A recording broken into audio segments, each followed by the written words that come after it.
To buy or invest a property in Malaysia, property to sell is very limited and not so expensive.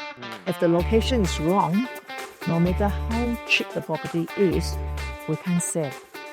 If they can't sell, then the project will over.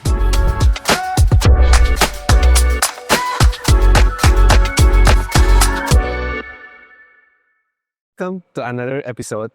In this episode, I have one of our senior property agent leader that already been in the industry for more than 30 years.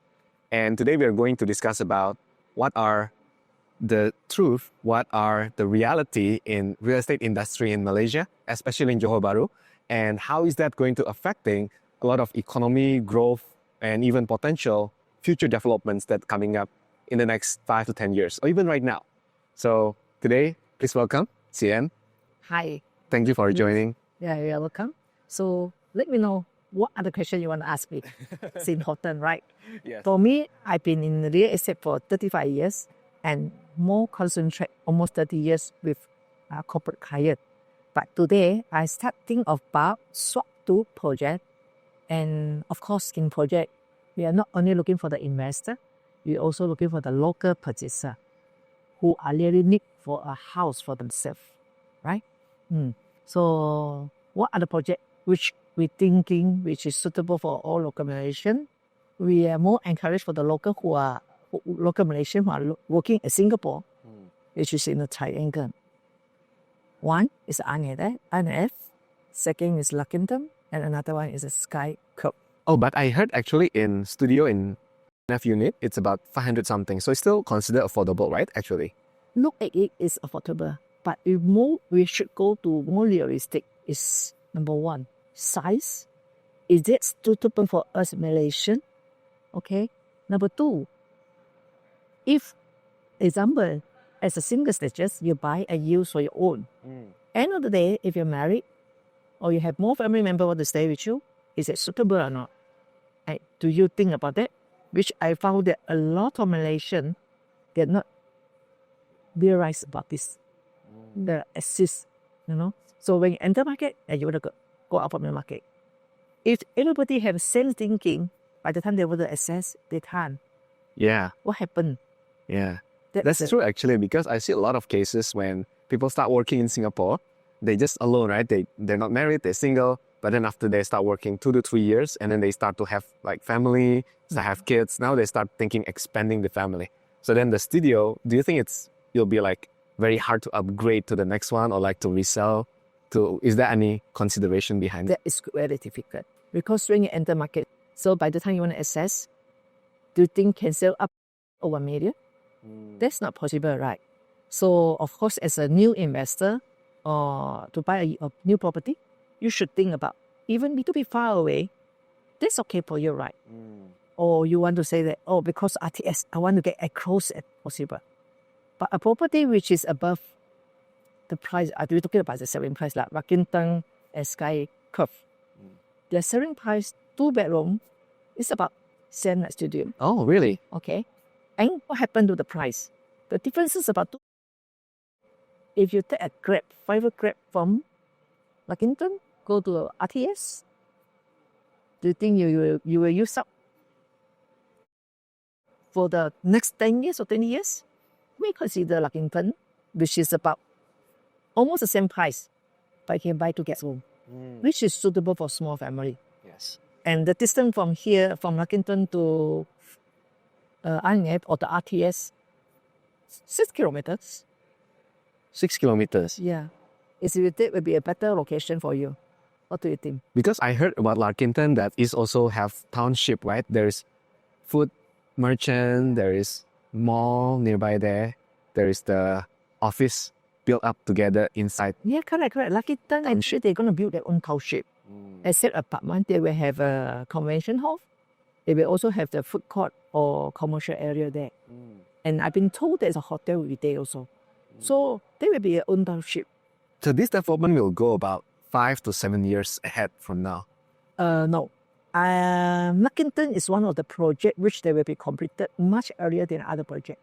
I think by 2029, it should be completed and you can start staying there. Yeah. So after Wellington, another project which you can think about is Sky Curve. So we understand that to access Singapore, you have two assets. One is Ullud, another one is Tuas. Yes. So Wellington just in between. So if you are going through RTS, we'll go through Ullud. Yes. Think about Tuas. The price even cheaper. So if you want to go to work at Singapore, you don't need to come to Ullud. You can go to Tuas. So for a career or for the less better, I should say maybe less better, you should consider Sky Curve. It's a freehold property. If you want to know more information, call us. We have a team of project team and can start work on it. Yeah, definitely. And also we can also make some comparison in between projects around here, around JB, which one depending on the needs of each individuals that want to invest or they want to stay for their lifestyle. Yeah, correct. To buy or invest a property in Malaysia, you have to think about investment. For investor, you think about investment. If you only cater for people who are working at Singapore, that your market is very narrow. And I don't think that ROI is not as so attractive if you don't pay for room renter. Yes. Okay. So think about slightly out of Johor CBD area. You can rent up your property to corporate client, which is more simple and more easy to manage. And you will be surprised, some of the ROI even better than RTS. Think about that. Oh, okay. So sometimes as an investor, you have to know about the place where you invest, surrounding, and accept ROI. Would that be your own stay? That also is another point for you to consider. Yes. And Sian, I'm very curious because you're very veteran on this industry in real estate in Johor Bahru, especially Malaysia. What is the biggest shift or difference that you see in this environment right now compared to previously that it didn't happen before? So for the new people that want to try to invest, they're a beginner investor or they try to buy a new home, what is the consideration from maybe previous experience that they have from their parents that kind of different with their own thoughts right now in this moment? It is very different. Okay, for those days, property to sell is very limited and not so expensive. Yeah. Right now, the property invest is very, very expensive. And also next is, as an investor, you are not only looking for shopping mall, conveniences, you also have to think about place to work and also place to education area. Yeah. And some of the places is only local, especially for local only. You can't catch all the foreigner market. And some of the places, you can catch up a lot of foreigners. They will enter. And believe me, not all the expatriate or foreign investors looking for the high end. They are not really afford. Correct. They are same like us. I see. Got medium range and high end. So understand your client. Understand your client need. From there, you channel up the client need. That is important for as a property agent. So what is, I think if you want to summarize it, what is the biggest one thing that, let's say, new home buyer, so people, let's say they start working in Singapore, they start to have family, they want to consider have a property nearby of the JB area that they have some accessible. So for example, like you mentioned, like Kintan or RNF or Sky Curve, what is one thing that they should consider before comparing in between the projects, new projects? For new investor or for the young generation who was just fresh from the school, first is your finance. Always have to think about, maybe I'm more conservative, all right? But then always think about that. Today your income is high, tomorrow your income is low. So you have to think in between. If in the event something happened to your career right now, any place to backward. That's important. Of course, we hope everything goes smoothly, right? So this is number one, don't overcommit. Once you have everything settled down and you feel that you are better, you can commit more, then you can buy your second home. That is maybe for yourself, and the first one become your investor. So this is how you leverage your investment. I see. So it's good for you. So we should, if a new beginner investor, they should manage their finances, like how much of the percentage that they can commit to the new Never house. overcommit. Okay. Yes, sometimes you say that, hey, my income is 10,000. I commit a big property at 10,000. that is actually for me, I feel that it's over commit and it's too high risk. So it's best is in between.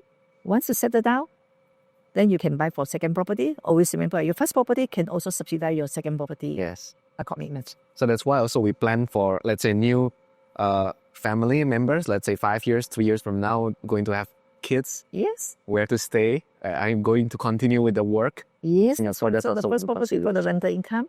But the second property, you have to think about the family. The school conveniences and all type of facility, you have to think about it. So first one, don't stay. And also you can have we call it initial planning, maybe for couple. Yeah. Okay, after that, you think about the family. Okay. I think one final question, Sian, before we wrap up the session today. Yeah. I'm just very curious because I also saw some news in JB. There are some buildings that abandoned from previous developer that they not really having a good names in the market, and then after 10 years, after 5 years, the building tak jadi. It's not continue. And then some people already put on some money, some Singaporeans. How to see this as a lesson? I would say that what is the wisdom to share here? Like, okay, some projects you can trust because of, let's say, developer background, or what things as a consideration to avoid those things to happen? This is a very sad things, all right. And then you also know that among the whole Malaysia, Johor have a more overhang project than other states, right? So as an investor or as a home buyer, number one, you have to know the owner, the developer background, how strong they are. Number two, the place where you invest, all right? Normally, a developer project will be overhang is because of the location. If the location is wrong, no matter how cheap the property is, we can't sell. If they can't sell, then the project will overhang. So remember, do some homework, get a trustable agent to give you some background, developer background, financial background, and whether this property located in the right location or not. Yeah, that's important. I see. Okay. It's not the selling price, huh? Yes. Okay. Okay. Yeah, that's what people talk about, right? Yeah. Yeah. Okay. Yeah, thank you, Sian, for today. Welcome. I think that's very, very useful. So Yeah. if you have any more questions, drop a comment below. And if you have anything that you would like to know, then we can bring Sian back to the next session. And then thank you for watching.